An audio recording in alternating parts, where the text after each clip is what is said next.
guys, and welcome back to my YouTube channel. For today's video, we are going to be reading from a scary stories. Okay, we're gonna be reading some scary stories for you guys. Now, the website I'm on is Scary for Kids.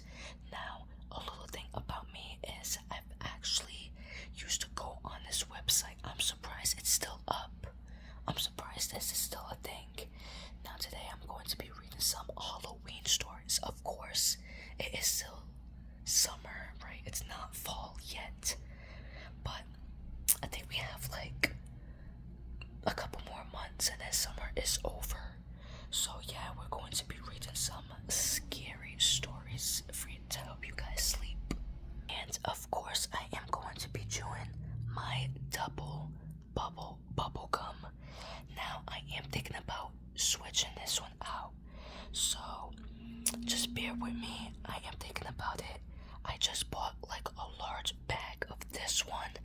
And yeah, let's open it up and start chewing it, you guys.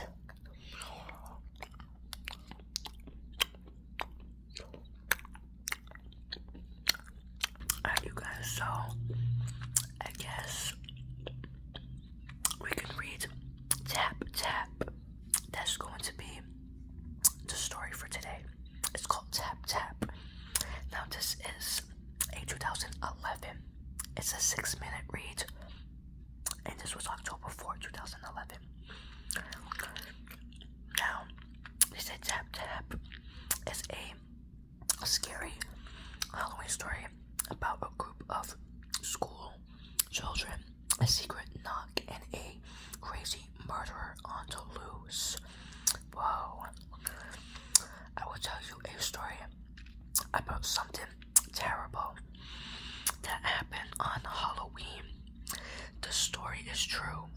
They proclaiming that this story is true. They say it make my hair stand on the edge just to hear it. It all happened many years ago in my town, which at the time was just a little town between the mountains of Carolina, Spain. The town was little more than a small square with a church, a park, a prison, and a school, with all the houses clustered around. The town was very proud of their school since it has been voted the best school in the province. It was the morning of October 31st, Halloween, you guys, Halloween. And a class of students were doing arts and crafts in their classroom. Some were cutting skeletons out of scraps of paper. Some were painting vampire bites, and others were drawing pumpkins. The students were all aged between 8 and 9 years old. Their teacher was a beautiful young woman who only been working at school for 1 month.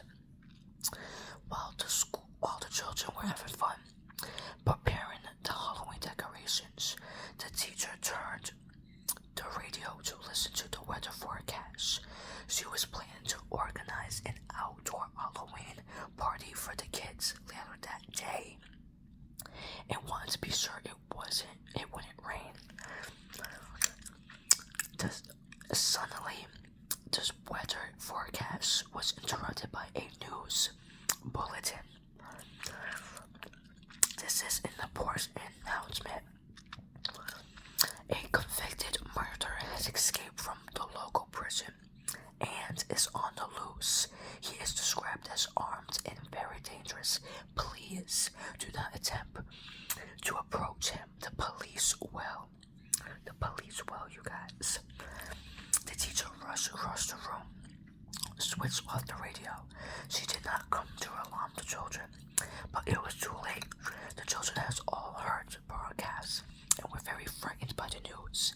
They knew that the prison was very near the school. The teacher tried to reassure them and told them not to worry. A few minutes later, the school principal made an announcement over the intercom.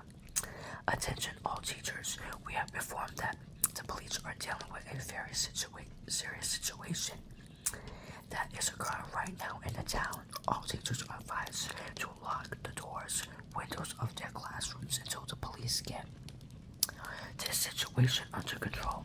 I repeat, lock all doors and windows until further notice. That is all. The teacher told the class to stay calm. She took her key and locked the classroom door.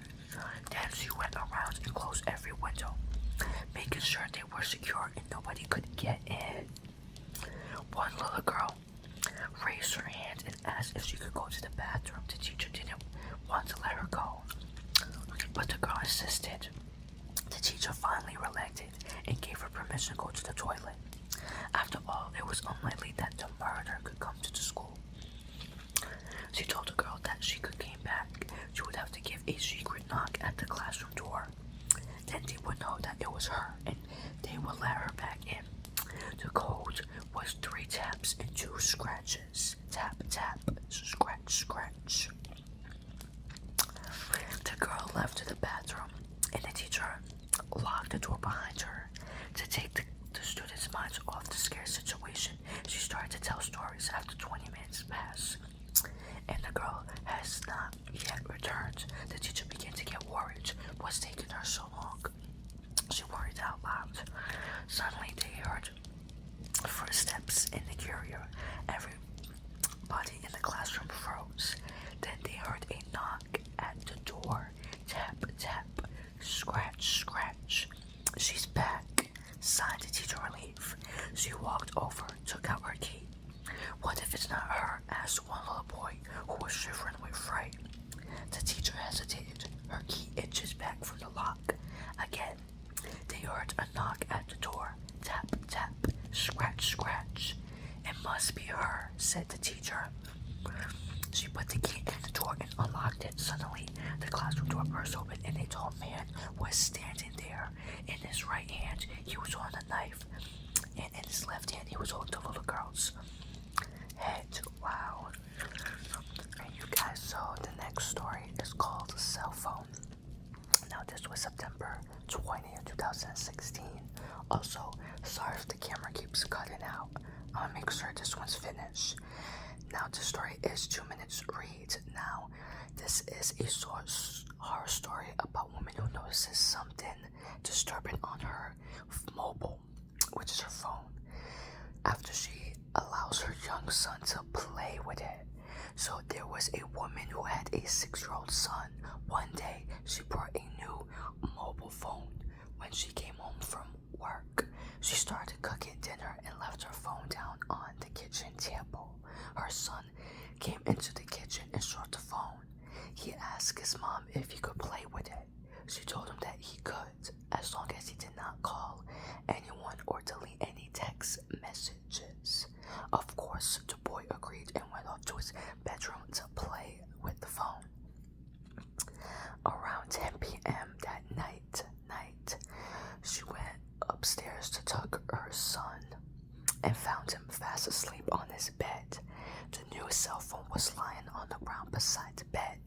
She picked it up and began browsing through the settings to make sure he had not deleted anything.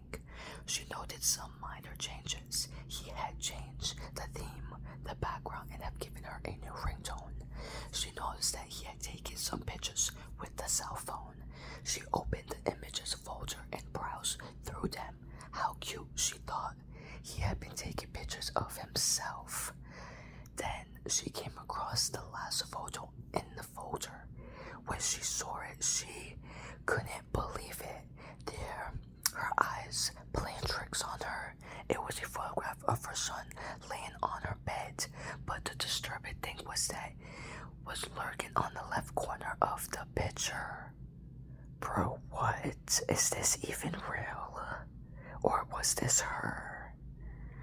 It seemed to show the left side of a creepy old woman's face. Whoa, you guys, that is creepy. Alright, you guys, so I think this is going to be the last horror story I read. Hopefully, this helps you guys sleep. Now, this one's called Look at Me. It is going to be a 4-minute read. This was, I guess, posted on February 17th, 2018. Now, they proclaim again that this is a real story. Okay, so one evening when I was in junior year of high school, my mom and dad went out, leaving me home alone. I had a lot of homework to do, so I spent the whole evening sitting at the desk in my bedroom. My parents left the house around 6 p.m. While I was doing my homework, I put on my headphones and listened to loud music. There was a big storm that night, and my desk was facing the window, so I could see the rain and the lightning outside. My parents got back around 11 p.m. when I saw their car drive up. I took off the headphones as soon as my mom opened the front door and came inside. I heard her shout my name. "What on earth happened in here?" she demanded in an angry voice. Confused, I ran downstairs. My mom was standing in the hallway with a furious look on her face. She pointed at the floor and yelled, "Was this you?" I looked down and saw the carpet was covered in muddy footprints. "I have no idea how those got here," I said. "I spent the whole night at my desk doing my homework." I watched as the look on her face changed from anger to confused, then to fear. We both realized at the same time someone must have been in the house. We followed the trail of footsteps, trying to make sense of the whole situation. They stared at the front door when we usually left unlocked. Then we noticed something else. The footsteps started at the back door. There was no trail of footsteps leading through the back door. All of a sudden, we hear a loud pounding noise that echoed throughout the house. Then, the sound of the front door being wrenched open and shut again. We all ran into the garage and locked the door behind us. My mom took out her cell phone and called the police. "Please, come quickly," she shouted. "Someone's in our house." After what seemed like hours, a patrol car arrived with 2 police officers, a male and a female. One officer stayed with us in the garage while his partner went through the house, searching room by room. When she came back, the female officer told us there was no one in the house and it was safe to go back in. We all breathed in a sigh of relief. She asked, "Whose bedroom is upstairs on the left?" "My parents look at me. It's mine," I told the officer. She asked us to follow her. As we walked through the house, we could see the trail of muddy footsteps leading from the back door through the living room, through the hallway, up the stairs into my parents' room, and then towards my room. They stopped at my doorway. The female officers pointed at my door, which had been open the whole night. And black marker was the following: "I see you. You forgot to lock the back door. You seem confused. Turn around. Look at me. Look at me. Look at me." For more than 2 hours, someone had been standing in my doorway watching me. To this day, I still started to think that what could happen if I had turned